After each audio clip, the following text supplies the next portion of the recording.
So I will say this, since Phil is a closer, I want to pivot since we are coffee with closers, and we know Mom's house is the shit, right?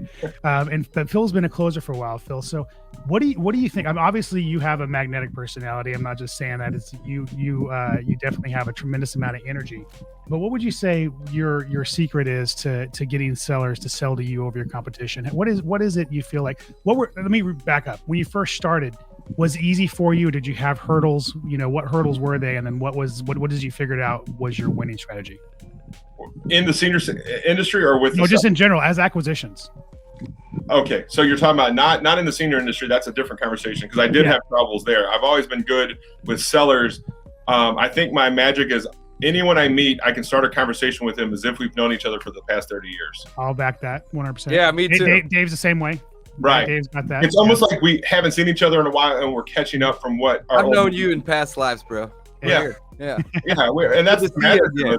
By the way, and like little things like here in St. Louis, we still have a Boeing, or used to be a McDonnell Douglas. So everybody in North County, there's like there'll be like a tchotchke jet airplane. And I'll be, oh, so Dad worked for Boeing or McDonnell Douglas, and they'll look at me and they're like, how the hell did you know that? And I said, well, everybody's got a plane up here. I'm talking about everything but the house. I've been through so many houses. I'm taking my rehab notes in my head, but I'm really talking to them. I love to know their story. I love to ask them which house or which room they snuck out of when they were a kid, because a lot of times these are the houses they grew up in.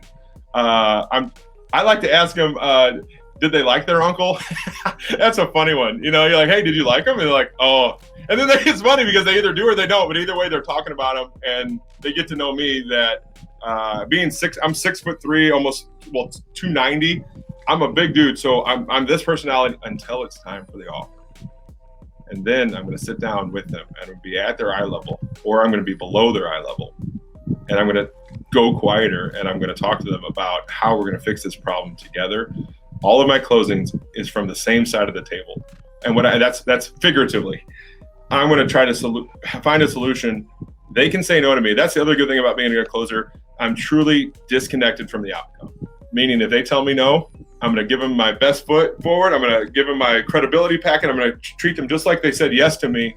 And I think treating people kindly, they can see that in me, that I'm there to help. If they say yes to me, I'm going to make some money. If they say no to me, I'm going to move on to the next one. And so I truly come from a place of love. And I think that shows in how I treat others. So let me see if I heard this correctly. It's not about the product. It's about the person and the problem that you're able to solve. You help find a solution, and there's zero emotional connection to the yes or no. It's simply, can I solve your problem or not? That's right. And I'm going to find something interesting in them no matter what. Came by a little while ago. Yeah, and I think that's what closers is all about, right? Mm-hmm. And you're not there doing the push close. You're not getting aggressive.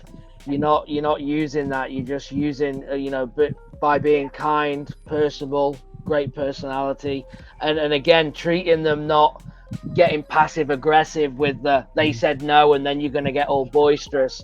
You're just playing it like they said yes. You're saying in that same personality role. So I'm sure that's what then they come back and actually do it and move forward with you eventually. So that's awesome. Really, really good. And that's, honestly, the biggest mistake people make, in my opinion, there's a number of mistakes people make, but some of the biggest mistakes is they make it about the house and not about the person or the problem, which is Phil said he did, at the end of the day. But then you walk in, like you have to have the deal. You walk in thirsty. I got to have this. I have to get this deal. And people can smell that all over you. Yeah, you're not buying the house from a house. You're buying it from a person. Right. You got to play the people game. And in my case, they're going through one of the worst times of their lives. Right. And so they're fragile, right? They don't need to be dicked around at that moment. You know what I mean?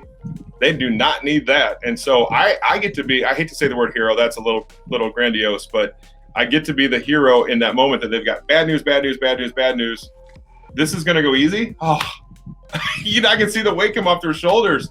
Especially, I'll tell you, the best example ever is if you ever get a son-in-law it's his wife and that family, he never wants to come back to that house ever again. You can buy that house on site because he is ready to never come back to that house again.